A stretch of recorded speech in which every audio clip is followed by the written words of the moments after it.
దక్షిణ తెలంగాణలోని పలు జిల్లాలకు రెయిన్ అలర్ట్ ఇచ్చింది వాతావరణ శాఖ. హైదరాబాద్ సిటీ సహా రంగారెడ్డి, మేడ్చల్ జిల్లాల్లోని పలు ప్రాంతాల్లో వానలు కురిసే అవకాశం ఉన్నట్లు వాతావరణ శాఖ తెలిపింది. గంటకు 30 నుంచి 40 కిలోమీటర్ల వేగంతో ఈదురుగాలులు వీచే ఛాన్స్ ఉందని తెలిపింది. ఉమ్మడి ఖమ్మం, నల్గొండ, వరంగల్, మెదక్, మహబూబ్ నగర్ జిల్లాల్లో గాలివాన దుమారం ఉంటుందని ప్రజలు అప్రమత్తంగా ఉండాలని చెప్పింది.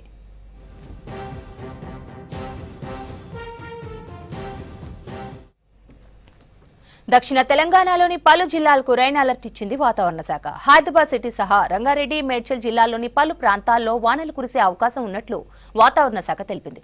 గంటకు 30 నుంచి 40 కిలోమీటర్ల వేగంతో ఈదురుగాలులు వీచే ఛాన్స్ ఉందని తెలిపింది. ఉమ్మడి ఖమ్మం, నల్గొండ, వరంగల్, మెదక్, మహబూబ్ నగర్ జిల్లాల్లో గాలివాన దుమారం ఉంటుందని ప్రజలు అప్రమత్తంగా ఉండాలని చెప్పింది.